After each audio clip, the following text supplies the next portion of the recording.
Because we had this pulled up before, and we never got to this one yet. I'm going to tell everybody right now before we read this article. Oh, wait, yeah. I'll tell you the one thing everybody we hear the most of from guests and in conversations. Not everybody says this, and it's a small minority of people do.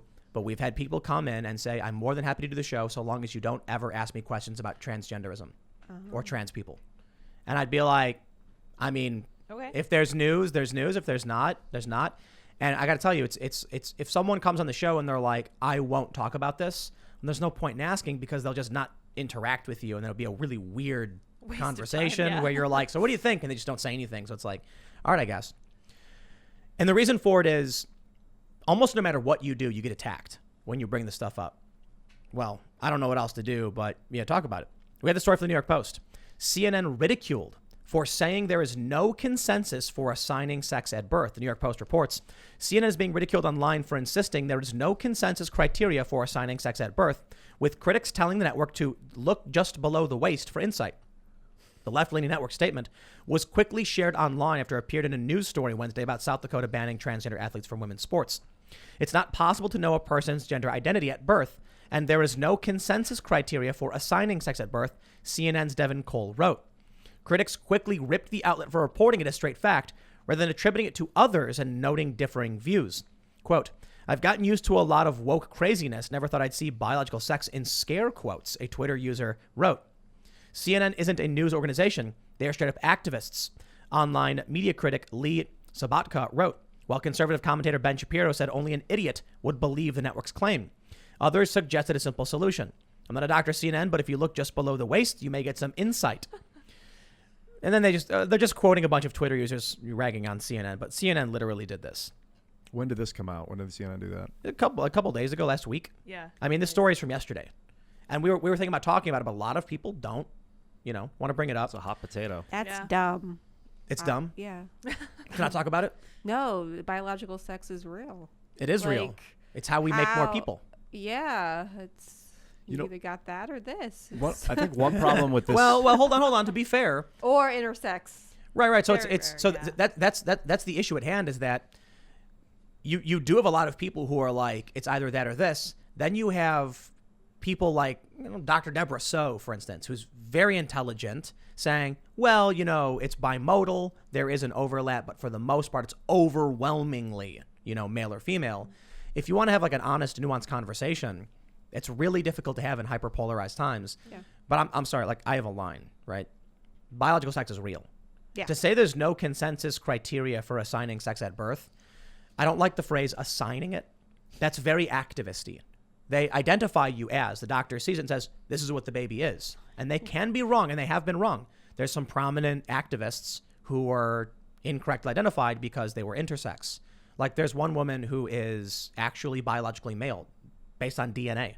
And the issue was, I forgot what the syndrome is called, but did not develop, like the testes did not produce testosterone. So now they very much, this individual looks very much female, even though genetically is male. And so then when you have a doctor say that and they realize that's not true, it doesn't fit how they feel, and they actually want to be a man, like, yeah, that makes sense. These people are real. They exist. Making sure we protect the rights of all people is part of the conversation.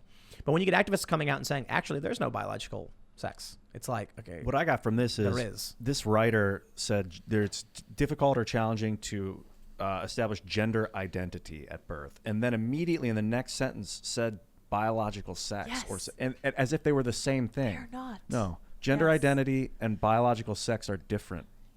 Yep. And they used to make that argument. That used to be their strongest case. They were like, gender isn't sex. Sex isn't gender. Who would ever possibly Yeah, that's what I confuse the learned two? in my college Exactly. sociology classes, and now it seems like it's flipped, where it's like there's no such Interchangeable. thing- Yeah. I think that's due to the media. I think it's due to a bunch of really dumb people who work in media who don't understand things, who write about things and conflated maybe them and made the so. mistake. For real. So what happens is you'll get some like intellectual saying, well, biological sex does exist. Gender is the social constructs that have formed around the biological sexes. I learned. And thus people could identify between any of, any in between or outside of gender. In fact, if it is a simple social construct, then certainly someone could make up their own social construct. And that's an intellectual argument. And then someone who works for like the New York Times or Huffington Post goes, biological sex ain't real. Because they didn't understand the actual argument being presented. Over time, it morphs into you're not male. So this is another issue I take when they say someone is like, they're, a transgender person transitioned to male or female. I'm like, no. Between man or woman. That was, I thought it was trans woman, not trans male. I thought that was offensive to say. But it's really hard to keep up with. It's another reason why a lot of people just refuse to talk about this stuff. Because what you say today could be offensive next week. It could be the right thing to say today, offensive next week. Case in point, Wimixin. Do you know about Wimixin? Wimixin. Have you heard that? No. It's women with an X. Oh, yeah. Okay, I didn't. And I've never heard it pronounced. I just saw who it. knows? So it's Wimexin. Wimexin. The X is supposed to symbolize the symbol for trans. And so they changed the O to an X. It might work in written language, but in spoken language, it's confusing, and people are like, Yeah, I didn't know Wimexin? what you were talking about. Right, exactly. I've seen it on Twitter, Right. but yeah. Yeah, it's a very, very online thing. Regular people probably don't understand. Well, when that word was made, it was appropriate. And then for some reason, a month later, it became offensive. A couple months later, some organization used the word and got attacked. How dare you use that word? Trans women are women, so you don't need to say Wimexin. Then a year later, they started using Wimexin again. Ugh. So it's like, no matter what you do, someone will claim. Someone will say it's wrong. It's like I mentioned before, the liberal circular firing squad or Mexican standoff, where they're all staring at each other, waiting for anything they can use as an infraction. So people don't want to talk about this. Importantly, I think don't ridicule it, and not publicly. If you're going to talk about it, do not ridicule this Don't stuff. be because, mean to people. Yeah, as easy as it is to be like, well, that seems stupid to me, so let's make a joke. Don't do it. It's not stupid to everybody, and it won't be. And in the future, it'll probably be more important to other people. So you just, You know what bothers me about a lot of conservatives is their desire to be mean. Like, I'm smarter and better and you're dumb, so I'm not saying every single one of them, but I see it a lot, and I'm like, I don't like that. I don't like someone who's like, they would approach a story like this by laughing and ridiculing and being mean, and I'm like, dude, but you don't win arguments by doing that. A good example is when Milo Yiannopoulos fat shamed a guy at a gym. Oh, yeah. And I was like, Unacceptable. I asked him, I was like, why would you do that? And he was like, it works. And I'm like, it already worked. The guy's in the gym. Now you're going to scare him off the Yeah. gym. What are you doing, man? I understand that there are people who believe fat shaming works because it makes people want to lose weight and get active. But the guy in the gym, He's already you there. won. Yeah. He's doing it. He's fighting. That's not That's the kind of guy. nice. Yeah. It's beyond not nice. It's ineffective. Like, I what's your know. real goal there? Counterproductive. someone actually was saying that we were talking about something about mental illness and how we were being like kind of kind and like, people need help in society, but that I had been too hard on people that are obese and that I'm treating it like it's not a mental illness. And I think they might be right, because I've been, I'm a huge foodie and into sugar and Make the best dangers bread. of it. Make the best True. bread. Everybody Very comes true. here and The they're best. like, what was that bread? Like, Ian made it. And they're like, wow. And I'm like, That's true. obesity is a problem, and I do believe obesity is a problem, but I do not want to ostracize people that have that problem. This is a guy, ladies and gentlemen, who complains about the sugar industry and then makes the best bread. I know. What A little the bit heck? of sugar goes a long Come on, way. man. Ian, People, little bit. Yeah, it's just like a a bit. fresh bread, and they cut a slice of it, and people are like impressed every time. And then you go and complain, but the sugar's bad, and you're the one giving it to 2 them. teaspoons of white granulated sugar for 5 cups of flour. 4.5 cups. Is that of your flour. secret technique? It was actually from Paula Deen. Oh. I'll give you the skinny. That nice, recipe's yeah. a Paula Deen recipe. Wait, was she the Very cool. racist one? Yeah, Yes. she was. Yeah. She's a Paula Southern Deen lady. pizza dough? That recipe. That's So the one I used. Super good. you're a hypocrite and a racist. Apparently, I support a racist. I didn't even know. Oh, my gosh. But Ian, I wanted to ask you: have you ever watched My 600-Pound Life? No. I did, and I was really struck by the fact that I didn't watch it like as a show. That I wanted I've to seen the watch. commercials. No, it's okay. I watched 90 Day Fiance. It's okay. So I watched some of it for a Yeah. speech that I wrote, and I was like, Mhm. it's never about food. It's always about something else. These people are abused. They're being enabled. They've been manipulated. They're being like, their parents will go out and bring them to stuff because they can no longer leave their house. And it's like, it's not about food. The food is filling a gap. And we're lucky Yeah. in America we can use it. We don't use alcohol like Russians do. Well. But there's always a coping mechanism, Yeah, it is a coping mechanism, food. I Yeah. can see that. You Would were be talking sympathetic. about conservatives just being mean. I want to Well, clarify too. I want to clarify real It's- quick. Yeah. There are some conservatives that like being mean. Mm-hmm. They want to trigger the libs and Right, just do dumb stuff. Well, I think a lot of conservatives complain about virtue signaling, which is true. I mean, some stuff you just kind of have to roll your eyes at people, like, I'm such a great person, blah, blah, blah.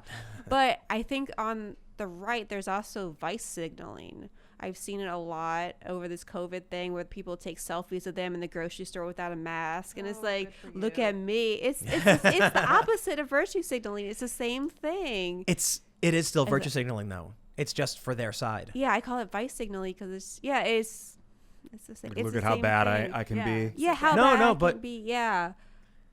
It's effectively the same thing. I understand your point, though. Vice signaling, like when somebody goes on Twitter and just insults and berates somebody because the right is piling on.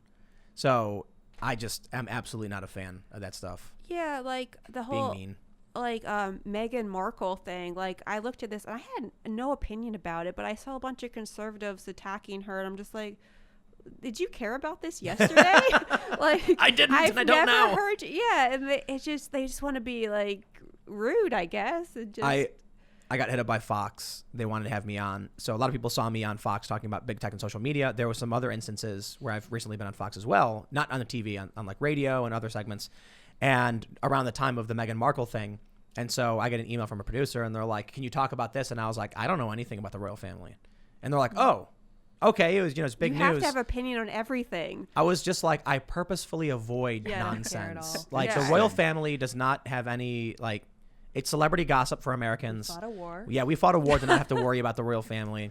I wonder how frequently they hit up people and they're like, the answer is always yes if I'm asked to go on TV because it's good for my career, even if I know nothing about it. So you get a lot of these people are just feigning, knowledge. At least you had the fortitude to acknowledge you weren't worth their time. On this I- You yeah, didn't seize the opportunity for think- your own selfish gain. Yeah. For some advice, I guess, to say, there are a lot of people who absolutely are like, oh man, I can go on TV. Tell me what to say. I never do that. I'm like, I don't have anything to say about the royal family. I'm not interested. Like, I've been invited on a bunch of big podcasts. I say no. I'm like, what am I going to talk about? You give me something I can talk about, maybe I'll do it. Otherwise, I don't know, whatever. I think if people just focus on themselves and what they want to do and stay true to themselves, is their better path forward.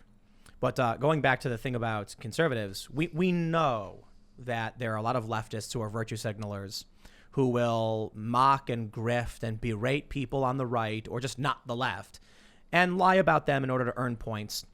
I think a really good example is this show. Exactly. I had a big argument with this friend of mine, and what had happened was I made a post about the Chauvin trial. Like, here's what happened. This is crazy. This is huge for the defense. The defense basically said George Floyd had OD'd before and had similar symptoms at the time of his arrest here. And we learned that, according to his girlfriend, the dude with Floyd was their dealer. So I'm like, this is huge for the defense, because third-degree murder in Minneapolis is if you provide a substance to someone that kills them, that's your fault. So that's this other guy's fault, which could present very serious reasonable doubt as to what happened with Floyd and who was responsible. And so, someone comes in and they say, oh, here comes Tim Pool's confirmation bias and all of his, cult followers don't want to read the actual news. And I had a conversation with this person. And I was like, you need to understand what happened here. You don't watch my show. You don't know the opinions expressed on this show. You don't know the opinions of the people who comment on the show. And you look at it and immediately assume if we are saying the defense got a victory, in today's hearing, you assume it's a bunch of Trump supporting, red hat wearing, MAGA flag waving people, when in fact it's a variety of people who are just paying attention. You come in acting like you know everything, and everyone starts trying to explain to you calmly, and you get angry. This is what happens for a lot of people. They walk into a room where people are saying, wow, the defense in the Chauvin trial, this was big. I mean, it's not perfect. And then all of a sudden they're like, what is this, a bunch of MAGA conservatives? You guys are all biased. And then when people try saying, listen, here's the guy who was the dealer. Here's what the judge said about the guy, about Floyd putting the tablet in his mouth. And they're like, I don't know what you're talking about. I watched Rachel Maddow, so I know everything. Instead of having that rational conversation, they get mad and assert that they're right and you're wrong. It's a really amazing, thing. I think it's definitely a vice when people assume it's not me who's wrong, it's everyone else. Thanks for checking out this clip from the Timcast IRL podcast. If you want to see the full show, come back to this channel, youtube.com/TimcastIRL, Monday through Friday at 8 p.m., where you can leave comments and super chat and we actually will read your comments on the show. Don't forget to like, share, subscribe, and if you want exclusive members-only content, segments you can't get anywhere else, go to timcast.com, become a member, and we even have full bonus episodes.